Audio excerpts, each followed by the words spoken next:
নমস্কার বন্ধুরা, কেমন আছেন সবাই? গল্প যেখানে সত্যি চ্যানেলের আরও একটি নতুন গল্পে আবারও আপনাদের সকলকে স্বাগত জানাই। বেশ কিছু নতুন বন্ধু ইতিমধ্যেই আমাদের সাথে যুক্ত হয়েছেন।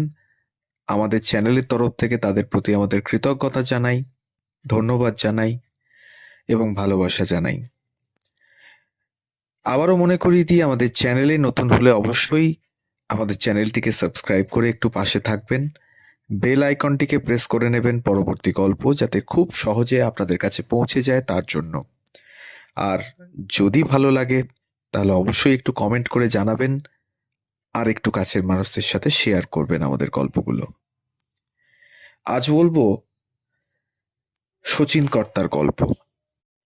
তুমি এসেছিলে পরশু, কাল কেন আসনি? তুমি কি আমায় বন্ধু, কাল ভালোবাসনি? খুবই প্রচলিত ও পরিচিত একটি গান, কিন্তু কতজন জানেন এই গানটির গীতিকার বা সুরকার কে? তিনি আর কেউ নন, বাংলার শচীন দেববর্মন। ছোট করে সবাই বলেন এস ডি বর্মন। অনেক বাঙালি হয়তো জানেন না, এস ডি বর্মন এই বাংলারই সন্তান। ত্রিপুরার বিখ্যাত চন্দ্রবংশীয় মাণিক্য রাজবংশে তার জন্ম। পিতার নাম নবদ্বীপ চন্দ্র দেববাহাদুর।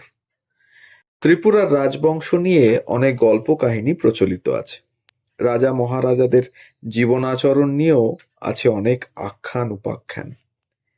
এসব কাহিনী নিয়ে রাজবংশের ইতিহাসকে আশ্রয় করে পঞ্চদশ শতাব্দীতে রাজা ধর্মমাণিক্যের আদেশে একটি গ্রন্থ প্রণীত হয়। পদ্যে রচিত গ্রন্থটির নাম দেওয়া হয় রাজমালা।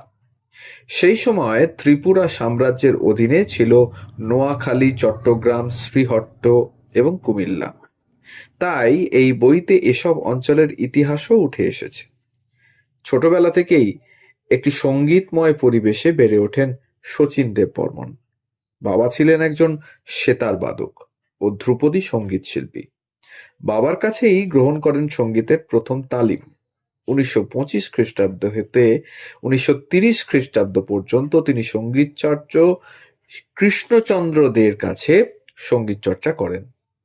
এরপর তার সঙ্গীত শিক্ষা চলে উস্তাদ বাদল খান এবং ভীষ্মদেব চট্টোপাধ্যায়ের তত্ত্বাবধানে। ধ্রুপদী সঙ্গীতের এই শিক্ষা তার মধ্যে সঙ্গীতের মৌলিক জ্ঞান সঞ্চারে গভীর ভূমিকা পালন করে। এই শিক্ষা তার পরবর্তী জীবনের সুর সাধনায় প্রভাব বিস্তার করেছিল, তার মুখেই শোনা। পরবর্তীতে তিনি উস্তাদ আফতাব উদ্দিন খানের শিষ্যত্ব গ্রহণ করেন। শচীন দেববর্মন কলকাতা বিশ্ববিদ্যালয় থেকে বিএ পাশ করে ত্রিপুরার রাজদরবারে কিছুদিন চাকরি করেন। পরে চাকরি ছেড়ে কলকাতায় যান এবং ওস্তাদ বাদল খাঁ, আলাউদ্দিন খাঁ, ফৈয়াজ খাঁ, আব্দুল করিম খাঁ প্রমুখের কাছে তালিম নেন। ১৯২৩ সালে কলকাতা বেতারে শচীন দেব প্রথম গান করেন এবং ১৯৩২ সালে তার প্রথম গ্রামাফোন রেকর্ড প্রকাশ করা হয়। এরপর তার বহু সংখ্যক বাংলা ও হিন্দি গানের রেকর্ড বের হয়েছে। তিনি নজরুল সঙ্গীতও রেকর্ড করেন। এরপর তার বহু সংখ্যক বাংলা ও হিন্দি গানের রেকর্ড বিভিন্ন সময়ে প্রকাশিত হলো এবং তার মধ্যে উল্লেখযোগ্য কয়েকটি হলো যদি দক্ষিণা পবন, যেটি ছিল রাগ প্রধান; প্রেমেরও সমাধি তীরে, এটি একটি কাব্যগীতি; নিশীথে যাইও ফুলবনে, এটা আবার পল্লী গীতি; বধূগো এই মধুমাস, এটাও পল্লী গীতি; ওরে সুজন নাইয়া, এটিও পল্লী গীতি। এছাড়াও আরো কত কি। শচীন দেব বর্মন অনেক বাংলা গানে সুরও দিয়েছেন। তিনি ১৯৩৪ সালে নিখিল ভারত সঙ্গীত সম্মেলনে গান গেয়ে স্বর্ণ পদক লাভ করেন। ১৯৩৭-এ শচীন দেবের জীবনের একটি গুরুত্বপূর্ণ বছর। এবছর তিনি তার পরবর্তী সঙ্গীত জীবনের প্রেরণা শ্রীমতী মীরা দাশগুপ্তকে বিয়ে করেন। বিয়ের পর তার নাম পাল্টে রাখা হয় মীরা দেববর্মন। মীরা দেববর্মন ছিলেন তৎকালীন ঢাকা হাইকোর্টের চিফ জাস্টিস রায়বাহাদুর কমলনাথ দাশগুপ্তের নাতনি। শচীন দেববর্মন ১৯৪৪ সাল থেকে মুম্বাইয়ে বসবাস করেন এবং ৮০টির মতো হিন্দি চলচ্চিত্রে সঙ্গীত পরিচালনা করে চিত্রজগতে বিশেষ খ্যাতির অধিকারী হন। সেখানে তিনি শিকারী, দেবদাস, সুজাতা, বন্দিনী, গাইড, আরাধনা, বাজি, শবনম, দো ভাই প্রভৃতি ছবিতে সঙ্গীত পরিচালনার দায়িত্বেও ছিলেন। অসংখ্য কালজয়ী গান যেমন তার হাত ধরে এসেছে, তুমি এসেছিলে পরশু কাল কেন আসনি, কিংবা আমি টাকদুম টাকদুম বাজাই বাংলাদেশের ঢোল, অথবা বাঁশি শুনে আর কাজ নাই সে যে ডাকাতিয়া বাঁশি। আরও আছে, শোনো গো দক্ষিণা হাওয়া নিশীতে যাইও ফুলবনে, কে যাস রে ভাটির গাং বাইয়া।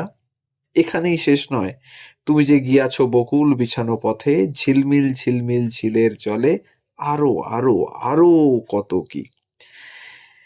তেমনি তিনি গড়ে তুলেছিলেন এই উপমহাদেশের অনেক বিখ্যাত গায়ক, গীতিকার, সুরকার ও সঙ্গীত পরিচালককেও। ভারতীয় সঙ্গীতে তিনি স্রষ্টার মতো। গানের আঙিনায় তাকে সম্মান করে ডাকা হয় কর্তা বলে। লোকজ এবং রাগ সঙ্গীতের সংমিশ্রণে সঙ্গীত ভুবনে এক নতুন ধারা সৃষ্টি করতে পেরেছিলেন তিনি। শচীন দেব বর্মন তার সঙ্গীত জীবনে অসংখ্য গানের সুর করেছেন, যার অধিকাংশ গানই লতা মঙ্গেশকর, মান্না দে, কিশোর কুমার, মোহাম্মদ রফি, আশা ভোসলের মতো কিংবদন্তি শিল্পীদের গাওয়া। তিনি প্রায় অর্ধ শতাধিক চলচ্চিত্রের সঙ্গীত পরিচালনাও করেছেন। শচীন দেব বর্মনের পুত্র রাহুল দেব বর্মনও ভারতের বিখ্যাত সঙ্গীত পরিচালক এবং সুরকার ছিলেন। শচীন কর্তার প্রাপ্তির ঝুলি বেশ ভারী।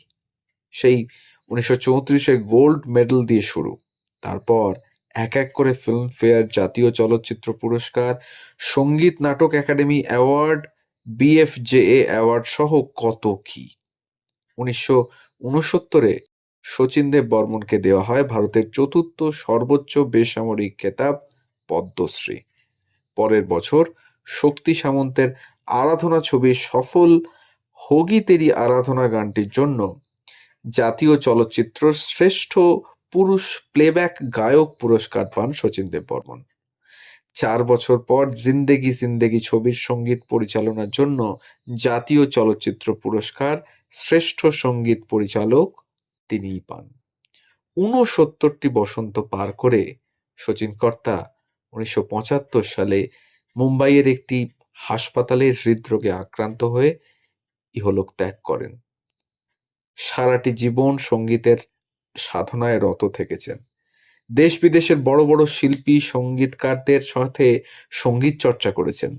বিশ্বের বিভিন্ন প্রান্ত থেকে লাভ করেছেন সীমাহীন সম্মান ও ভালোবাসা। তবুও একটি বারের জন্য ভোলেননি বাংলা মায়ের কোল। নিঃসংকোচে গেয়েছেন, কই সে হাসি, কই সে খেলা, কই সে বুনো রোল, আমি সব ভুলে যাই তাও ভুলি না বাংলা মায়ের কোল। তো এই ছিল আজকের গল্প, শচীন কর্তার গল্প, শচীন দেব বর্মনের গল্প, রাহুল দেব বর্মনের পিতার গল্প। তার বাবার নাম কি ছিল, তিনি কোথায় পড়াশোনা করেছেন, কোন কোন গানের জন্য তিনি ফিল্মফেয়ার অ্যাওয়ার্ড পেয়েছেন, সব রইল আপনাদের জন্য এই গল্পে।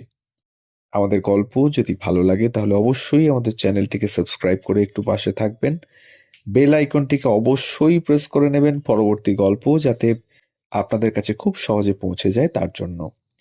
আর যদি ভালো লাগে আমাদের প্রিভিয়াস গল্পগুলো শুনে নিতে পারেন, কারণ ডেসক্রিপশন বক্সে কিছু কিছু লিঙ্ক আমাদের পোস্ট করা থাকে, সেইগুলো থেকে আপনারা দেখে নিতে পারবেন আগেকার কিছু গল্প, যা অবশ্যই তথ্য সমৃদ্ধ। সবাই ভালো থাকবেন। আবারও সকলকে শুভ শারদীয়ার, শুভ বিজয়ার প্রীতি, শুভেচ্ছা এবং অভিনন্দন জানাই। সবাই ভালো থাকুন। ধন্যবাদ।